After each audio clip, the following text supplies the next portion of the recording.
This is the Analog Gamers Podcast with your hosts. I'm Shane. And I'm Brent. I'm Frank. Thank you for joining us for the Analog Gamers Podcast. This is episode 0, where we're going to explain a little bit about who we are, what we're planning on doing with this, how it's going to work, and where we're going to go from here. So the first question we have is who we are as a group. So Shane, Brent, and I, it's board gamings that brought us together. Brent's wife, Lindsay, was working with my wife at school. When was that? How long ago was that? 4 years ago. 4 years ago. And so Lindsay and Kay, our wives, had been talking about what we do for fun as families, and we ended up inviting them over to our monthly game day. And then Shane joined. When did you start working at the church? So Shane's our youth minister. I started working 4 years ago, but I think I joined the game group about 3 years ago. Okay, so that's what brought us together. We have a tendency, the group has a tendency to like the entire spectrum of games, from stuff that's not terribly complicated and it doesn't require a lot of thought, to stuff that your head hurts by the time you're done. And we'll kind of be covering all that. We'll talk about that a little bit more. Thought it might be interesting for each of us to give you an idea of where we got started, how we got started in gaming. Brent, why don't you go first? So I got started really in college. Some of my friends were playing a few board games, but the biggest one was Catan at the time. After I got together with my wife, Lindsay, we started playing that together, and then we started moving on to a few other games, Ticket to Ride, and just small games like that. But it wasn't really till I joined the game group that we started really picking up on harder games. Yeah. I kind of have a similar story. Mine starts a little earlier than college. Growing up, my family got together every Friday and Saturday night, like my extended family, to play cards, or, trivia games or stuff like that. So I grew up playing games, and then in a previous job, I'm a youth minister, so I work with teenagers, and in a previous job, one of the teens introduced me to Settlers of Catan on a retreat, and so we played that a lot, and then when I got into this gaming group, I really started picking up on more games, and, reluctantly dragged my wife along into that a little bit. As in, she was reluctant, or you were reluctant to drag her with you? I think probably a little bit of both. Yeah, Frank, you kind of formed this group and got us in, but I don't actually know where your gaming started. So I started, going way back, I literally started out of a box of Cheerios. There was a chess set that was in a box of Cheerios that it was paper, you could form it. Quickly bought another chess set at the drugstore, a little plastic one. Played my brother, who's 15 years older than I am. He really taught me the game, and he stopped playing me as soon as I started beating him regularly. I loved that. I had a 7th grade teacher who got me into wargaming, the old chits and hex grid stuff that was around in the late 70s and 80s. We weren't allowed back then. Thanks. Yeah, I'm the old man in the group for those of you who have never met us. Then in college, a group of friends of mine and my sister gave me Dungeons and Dragons, and a group of other friends started playing that regularly in college. And I really loved gaming. When I was real little, I used to play Monopoly by myself by playing different strategies and that kind of stuff. I do that now. Do you really? Yeah. Yeah. Not yeah. Monopoly, but other games. Yeah. It does help kind of refine your strategy. So after college, I really missed gaming, and I went ahead and eventually I was over at my brother's, and they had Ticket to Ride, and I thought, wow, I really enjoyed this. I haven't done this in a while. I had been given a Lord of the Rings game, which I thought, it's a licensed game. Those always are bad. And it's actually a pretty good one. It's by a pretty famous designer, Reiner Knizia. It's from Fantasy Flight Games, which is a big publisher, but I didn't know any of that. That kind of got me back into it. That was in 2008. And shortly thereafter, my wife said, you need a hobby, and preferably one with men. That did not work. I formed a game group, which has been going since 2008, but we ended up inviting ladies in because basically I couldn't find enough guys who thought board gaming wasn't something for kids. It's evolved. The game group has evolved. We'll probably do, I think in the future you may hear us talk about how to form a game group, and maybe you'll get a little bit more of that backstory. But that brought the three of us together, and that's kind of where we're at. So we've all been in it for various lengths of time due to either age or when we were introduced to it. And so that's where we're going with this for now. So the reason we really wanted to do this is for several reasons, but the main one is we enjoy games. So another way to share that outside of just playing the games is to talk about them. And we generally do that anyways after we finish playing the games. So why not do it and invite other people to listen, if anyone cares to.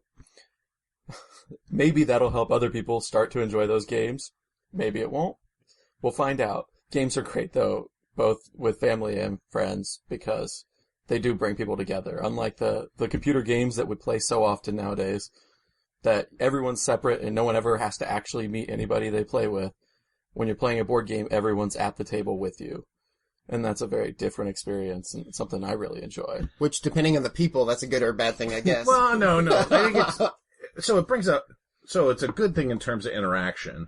It also brings a whole nother dynamic to the game, right? Because if you're on a computer game and all you're hearing is their voice and seeing their avatar's actions on the game, you can't read their facial expressions. There's a whole nother, not just social dynamic, but gameplay depth that comes with it, because now you get a chance to, are they bluffing? If they're negotiating, are they, where are they trying to go with it? Yeah, I think, it's very different, but it does help bring people together. It also forces us to think more, because if anyone's ever played a computer game, you're really stuck into what they built into it. So analog gaming, which is what we're calling this, is really about also thinking about the game and analyzing the game itself, not just what you're doing at the time. That's true.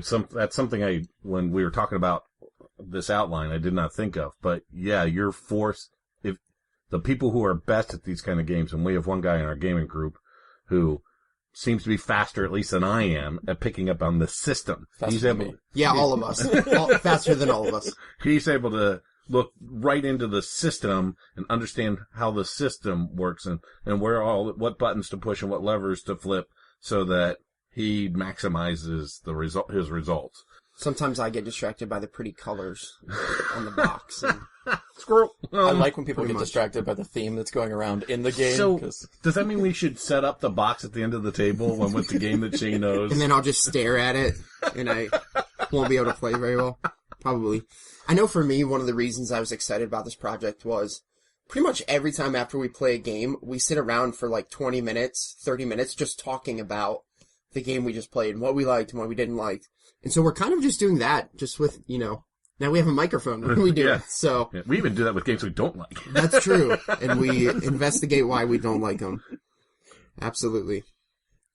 So when we think about, so we're doing this podcast and, we could sit here and talk for hours about games, but we really could. We're pretty sure that all of you don't want to, sit there and listen to us for hours at a time. So, when we think about our format, we're going to try and stay around 30 minutes for each podcast.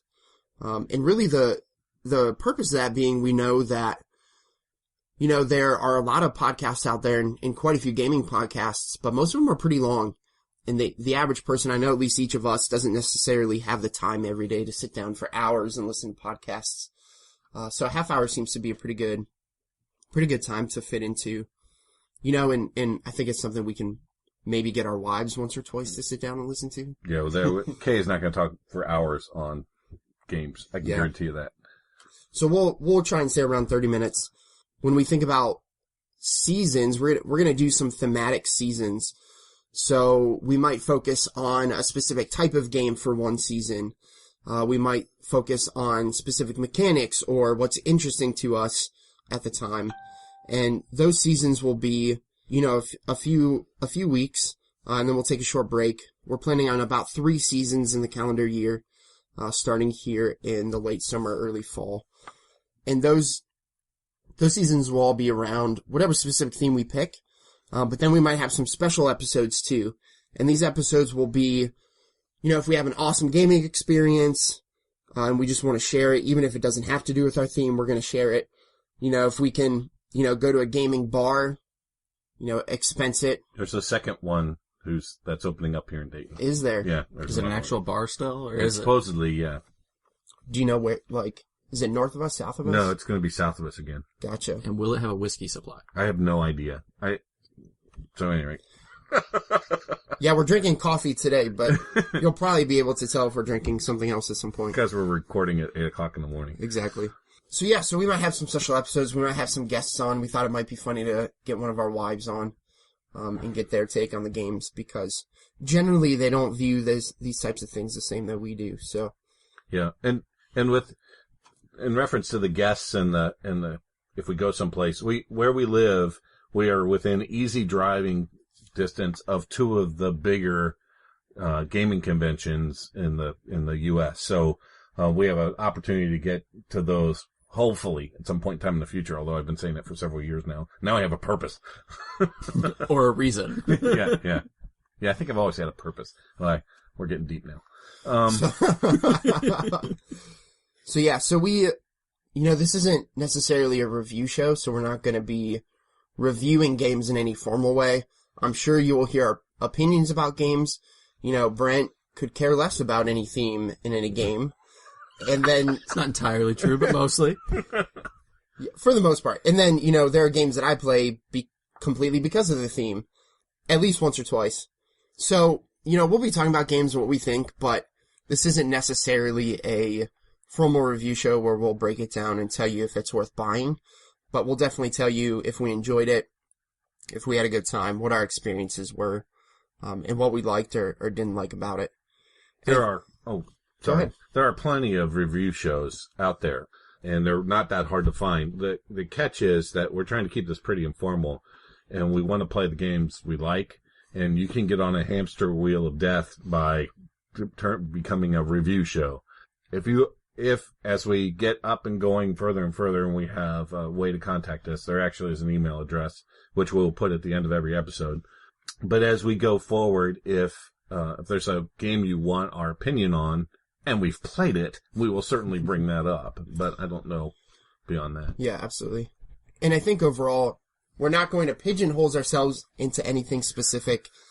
If we get through one season and we decide we completely want to change up what we're doing, we can do that. So we'll be pretty evolving, pretty flexible. If we hear from some listeners that want us to talk about specific stuff, I think we can go down that road. Absolutely. Yep. But yeah, so we're just kind of here. We love board games. We love playing them together, and we just figured we could share this and share with all of you, this passion that we have. So that's episode 0, an introduction to this podcast. We hope that you will stick with us and listen through the seasons. We're going to try and make this show appealing to both those of you who play games, on the holidays with your family, as well as people who are as involved in the hobby as we are. This has been the Analog Gamers Podcast. You can find us at theanaloggamers.libsyn.com. You can email us at theanaloggamers@gmail.com, or find us on Facebook as The Analog Gamers.